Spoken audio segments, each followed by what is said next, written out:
Bonjour et bienvenue sur ce nouveau vlog. J'espère que vous allez bien et j'espère que vous pouvez bien profiter du soleil pour vous adonner à la lecture. Je viens vous présenter le dernier livre terminé. C'est La sœur à la perle, le quatrième volet de la saga des 7 sœurs par Lucinda Riley aux éditions Livre de poche. J'ai déjà lu les 3 premiers tomes de cette série. J'ai lu ce 4e tome dans le cadre d'une lecture commune organisée par Magdalena du compte Triple L de Mag. Ce 4e tome, je l'ai vraiment beaucoup aimé. C'est toujours le même schéma. Chaque sœur a eu un indice pour lui permettre de retrouver ses origines si elle le désirait. Et Cécé a reçu en indice une photo en noir et blanc et le nom d'une femme, Kitty Mercer. Cécé, depuis que sa sœur Star a retrouvé sa famille biologique, s'est beaucoup éloignée d'elle. Elles qui étaient toutes les deux comme deux jumelles vont avoir maintenant un destin séparé, ce qui leur en a beaucoup coûté au départ, mais elles ont 27 ans et il faut aussi qu'elles suivent leur propre route. Donc, Cécé va prendre ses indices et elle va commencer par faire un voyage en Thaïlande, un petit peu une sorte de pèlerinage pour se remémorer les bons moments qu'elle a vécu avec Star quand elles étaient parties à cet endroit-là. Lors de ce voyage, elle va rencontrer un homme un peu étrange, avec une grande chevelure, une grande barbe, qui vit un petit peu comme un ermite, qui sort très peu et qui est toujours en contemplation devant la mer et tout, ce qui va beaucoup l'intriguer. Ils vont se lier pendant quelques jours. Elle va lui raconter un petit peu son histoire, qu'elle a été adoptée, enfin elle va lui parler un petit peu de retracer son vécu. Et cet homme va lui offrir la biographie de Kitty Mercer, le nom de la personne que Pat Salt lui avait laissé en indice. Cécé, c'est une personne qui est dyslexique, qui a beaucoup de mal à lire, donc il va commencer par lui raconter la biographie de Kitty.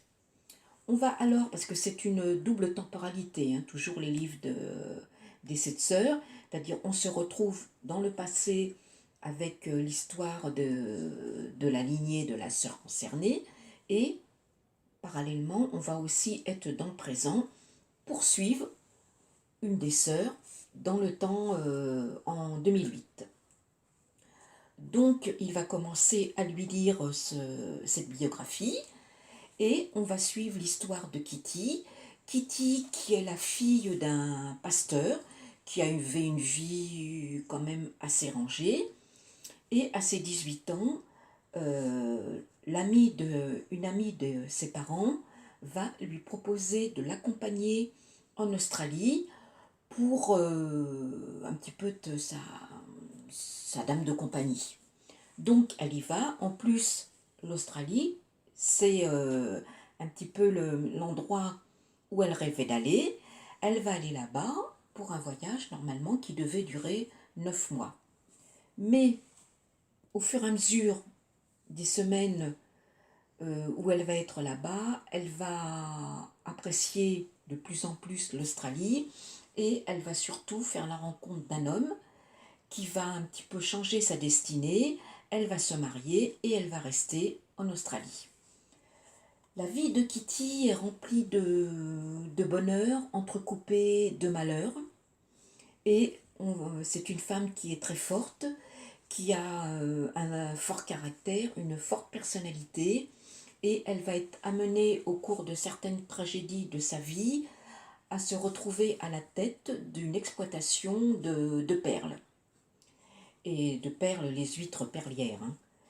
Et on va suivre aussi, il y a beaucoup de personnages autour d'elle, et on suit la vie de tous ces personnages qui vont se retrouver liés entre eux. Ils ont tous des liens entre eux et on va suivre, pareil, leur vie, leur tragédie. Il y a beaucoup de secrets aussi dans ce livre. Il y a beaucoup de malheurs. Il y a aussi des choses très... Il y a quand même du bonheur. Il y a aussi de très bonnes choses, de très belles choses.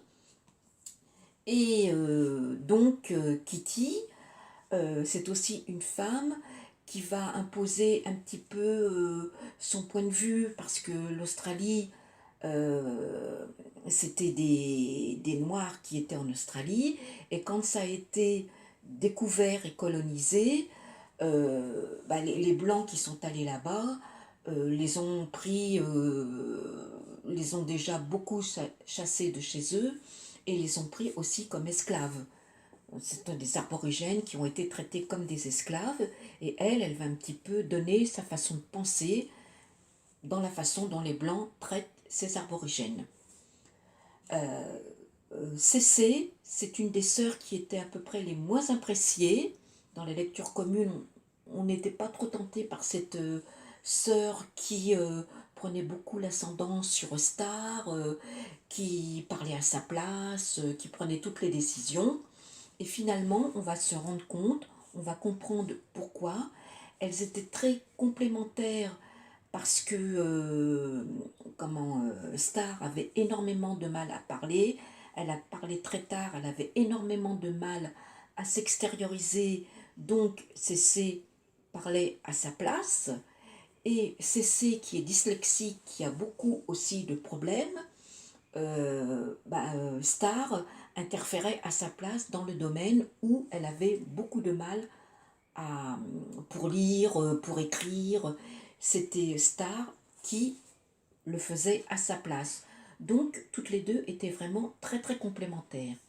On va s'apercevoir que Cécé, finalement, c'est une personne très sympathique, une personne qui est beaucoup à l'écoute, une personne qui est aussi extrêmement sensible. Donc voilà, moi, de tous les tomes, les trois premiers, je les trouvais sur le même plan d'égalité, je n'avais pas vraiment de préférence, je les aimais tous autant, mais par contre, celui-ci, c'est vraiment celui que je préfère. Je préfère au point de vue l'histoire, l'histoire des personnages, ce qui arrive, il y a plein de rebondissements, il n'y a aucune lenteur, il y a toujours quelque chose qui appelle autre chose. C'est vraiment très, très addictif. Lucinda Riley, sa plume est encore une fois magnifique.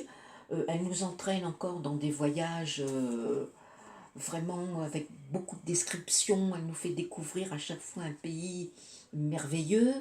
Et sa plume est vraiment très, très facile à lire. C'est vraiment abordable pour toutes sortes de lecteurs. Moi, j'aime énormément. J'ai hâte de découvrir la prochaine sœur, la cinquième sœur, savoir qu'est-ce qui va lui arriver. Et là, on touche beaucoup au domaine de la peinture. Il y a toujours un domaine artistique qui est évoqué. Dans le premier, on avait la sculpture, on allait au Brésil avec la sculpture. Dans le deuxième, c'était la musique. On allait, c'est en Islande ou en Norvège, je crois, dans la musique. Le troisième, on était en Angleterre, c'était dans le domaine des livres. Et ici, on est en Australie, dans le domaine de la peinture. Franchement, je vous le dis à chaque fois, mais je vous conseille vraiment, vraiment cette saga qui est facile et agréable à lire et qui est pleine de rebondissements, pleine de secrets. Et c'est vraiment, on n'a pas envie de le lâcher.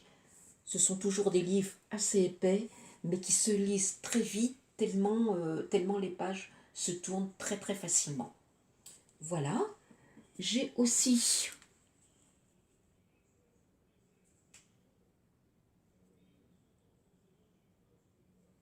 commencé le jeudi suivant. Je l'ai reçu en service presse numérique. C'est la suite du Murder Club du jeudi. Alors, j'ai lu que quelques pages pour le moment. Je l'ai laissé pour une autre lecture commune dont je vais vous parler après. Et c'est l'histoire de quatre personnes, quatre quadragénaires, des personnes qui ont au minimum 78 ans et il y en a qui ont plus de 80 ans. Et ils vont être amenés à résoudre des enquêtes. Ça les occupe, ça les passionne, c'est plein d'humour, c'est très très bien écrit aussi. Donc voilà, le jeudi suivant. Alors je ne peux pas trop vous en parler parce que, comme je vous dis, hein, je n'ai lu que quelques pages, mais je pense qu'il va être aussi intéressant que le premier. C'est de Richard Osman et c'est aux éditions du Masque. Hop. Voilà. Richard Osman, je crois que c'était un présentateur télévision britannique. Et je crois qu'il était dans l'humour, une chaîne humoristique. Voilà, et je vais aller vous chercher le prochain. Hop, voilà, je vous reprends. J'avais oublié d'aller chercher mon livre. Et là, je suis en train, j'ai commencé tout à l'heure, ce livre, Code 93 d'Olivier Norek, que je lis en lecture commune organisée encore par Triple L de Mag. Voilà. Alors, on était beaucoup à vouloir découvrir cet auteur. Moi, cet auteur, j'en ai énormément entendu parler dans les vlogs des personnes que je suis. Olivier Norek, c'est un ancien policier qui écrit des thrillers, la majorité des thrillers. Et ce livre, vous voyez, avait eu la révélation de l'année du polar français. Il a énormément de succès. En plus, c'est quelqu'un qui a l'air très abordable. Moi, j'ai vu des interviews de lui. Et vraiment, c'est un personnage vraiment très intéressant. Et j'avais vraiment hâte de le découvrir. Donc, quand j'ai vu qu'il y avait une lecture commune organisée, j'ai pas hésité tout de suite. Je me suis inscrite. Et vous voyez, là, je l'ai commencé tout à l'heure, j'ai lu que 36 pages. Hein. Donc, je ne peux pas trop vous en parler. Mais alors, on est tout de suite mis dans l'ambiance. Hein. Je pense que je vais me régaler avec ce livre parce qu'il va regrouper vraiment tout ce que j'aime dans les thrillers. Voilà, Code 93 d'Olivier Norek. Je sais qu'il y a deux autres livres à suivre que j'ai d'ailleurs dans ma palle. Il y a Sur Tension, il me semble. Attendez. Voilà, il y a Code 93, il y a Territoire, et il y a Sur Tension. C'est un petit livre qui fait 353 pages. Donc, vu la façon dont il est intéressant dès le départ, je pense que ça va se lire très vite. Voilà, bien écoutez, je vous laisse là pour le moment. Je reviendrai vers vous, j'attends un livre il me semble, et je reviendrai vers vous pour vous parler surtout de ce livre qui va certainement se finir ou demain ou après-demain. Voilà, moi je vous souhaite une bonne fin de journée et je vous dis à plus tard. Bonjour, je reviens vers vous aujourd'hui pour vous parler d'un nouveau livre que j'ai reçu, que j'ai acheté d'occasion. C'est La Passe-Miroir, le tome 1, Les fiancés de l'hiver. Alors, il doit y avoir 4 tomes, je crois. 4 ou 5 tomes. C'est une saga. Je vous mets la 4e de couverture ici. Et ça touche le domaine du fantastique. Vous voyez, une héroïne inoubliable, un univers riche et fascinant, une intrigue implacable. Découvrez le premier livre d'une grande saga fantastique et le talent d'un nouvel auteur à l'imagination saisissante. Alors moi, j'aime bien le fantastique, mais je n'aime pas quand c'est trop poussé. Je veux que ça reste quand même abordable. Vous voyez, je voulais vous montrer aussi la couverture. Là, c'est écrit en relief. Et selon comment vous disposez le livre, vous voyez. Et pareil sur la...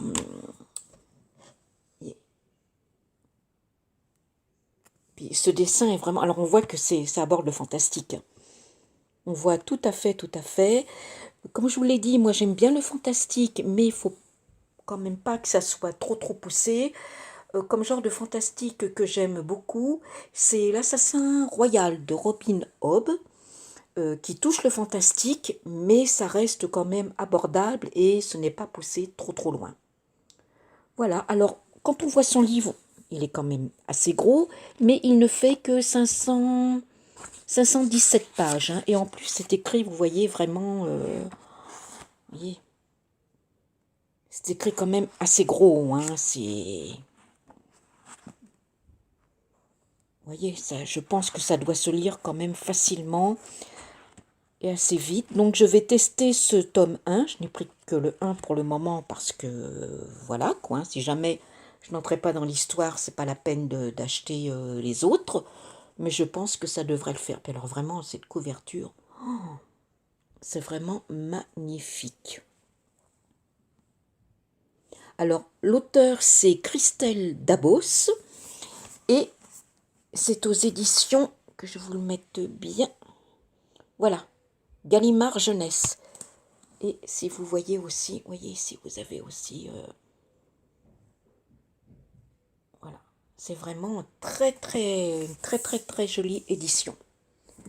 Et dans mes lectures en cours, je suis toujours dans Code 93 d'Olivier Norek et j'accroche très bien. Je ne suis vraiment pas déçue par cet auteur.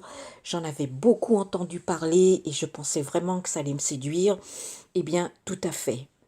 Franchement, c'est captivant, c'est vraiment très intéressant. Olivier Norek qui était un lieutenant, je crois. Attendez, je vais vous dire ça.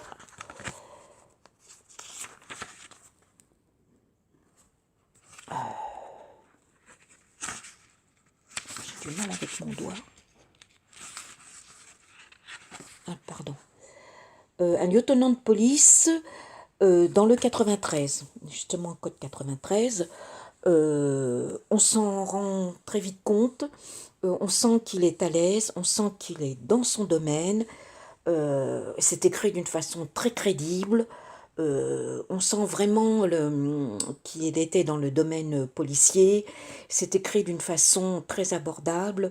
C'est captivant. L'intrigue est vraiment très prenante. On est à fond dedans. C'est très bien écrit. Il n'y a pas de chichi dans la façon dont c'est écrit. Il y a de l'humour quand même. Et on sent qu'il est sur son terrain et ça rend tout à fait crédible ce livre.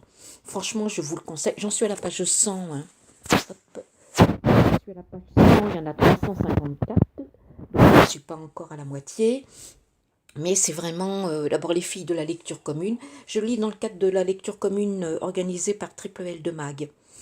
Et on est toutes du même avis, hein. Il y en a qui l'ont déjà fini, ils s'avalent, franchement ça se lit très bien. Et vous voyez aussi cette couverture avec des têtes de mort, avec une sangle. Voilà la lecture commune que j'ai en cours. Il ne sera pas fini aujourd'hui, je pense l'avoir fini peut-être demain, ça dépend de ce que j'aurai à faire demain, et au plus tard samedi, il devrait être fini. Un livre très intéressant, je vous conseille vraiment cet auteur, parce que pas déçu par tout ce que j'avais entendu parler. Voilà, bien écoutez, je vais m'arrêter là pour aujourd'hui.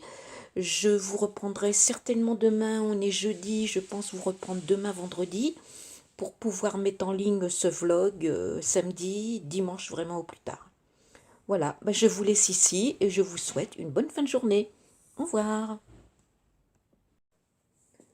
Bonjour, je vous reprends pour vous parler de ma lecture en cours avant de clôturer ce vlog. Je suis toujours dans Code 93 d'Olivier Norek.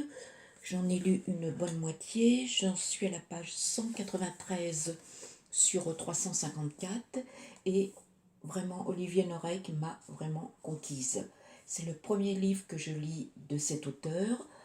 J'avais très envie de le découvrir pour en avoir entendu énormément parler. Et j'adhère complètement à sa plume, à son récit. Bon, il est sur un terrain conquis parce que Olivier Norek est le lieutenant de police à la police des enquêtes criminelles dans le 93, et ce livre parle d'une enquête criminelle à la police du 93. Donc il est tout à fait dans son élément, ça se sent beaucoup dans son écriture, dans sa façon d'écrire, on sent que ça lui vient tout naturellement. On sent que c'est vraiment naturel chez lui et j'adhère complètement à cette enquête. Je ne peux pas vous en dire trop parce que le livre, vous voyez, n'est pas très épais, donc je ne veux pas spolier, mais on va suivre une enquête et il va être amené à découvrir certaines choses. C'est vraiment très très très intéressant, ça se lit facilement, c'est limpide, c'est clair, on sent vraiment le policier qui écrit. Voilà, Code 93 d'Olivier Norek. Si vous n'avez jamais lu ces codes d'auteur, je vous le conseille vraiment parce que c'est vraiment très très intéressant. Je pense le finir ce soir, je pense, demain ou plus tard. Et une fois fini, je vais reprendre ce service presse numérique que j'ai reçu le jeudi suivant, que j'ai dû arrêter justement pour faire ma lecture commune d'Olivier Norek. On retrouve 4 retraités qui sont dans une maison de retraite. Ils ont entre 78 et 82 ans, il me semble. Et pour se distraire, ils vont mener des enquêtes policières. Le premier, c'était le Murder Club du jeudi. J'avais trouvé ça très marrant, ça changeait de voir des personnes d'un certain âge mener l'enquête. Et ce deuxième est dans la même veine, il est tout aussi intéressant.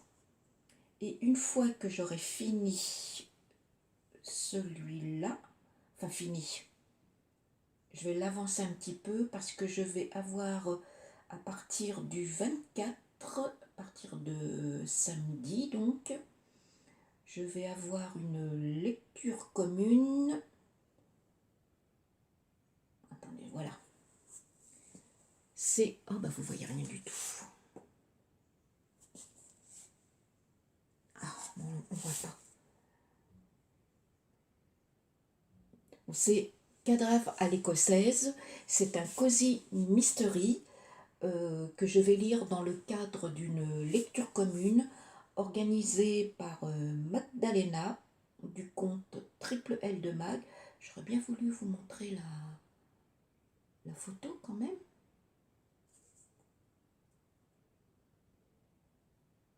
Bon. C'est de Marie-Lou Rouge aux éditions City. C'est un nouveau cozy mystery que je lis donc à partir du 24 en lecture commune avec Magdalena. Et bien d'autres aussi. Voilà, bien écoutez, je vais vous laisser ici pour cette semaine. Je vais clôturer ce vlog et le mettre en ligne demain, je pense. J'espère que celui-ci vous plaira. N'hésitez pas à me laisser des commentaires. N'hésitez pas à partager, à vous abonner et d'appuyer sur la petite cloche si vous voulez être au courant chaque fois que je mets un nouveau vlog en ligne. Bien écoutez, je vous laisse là et je vous dis à tout bientôt.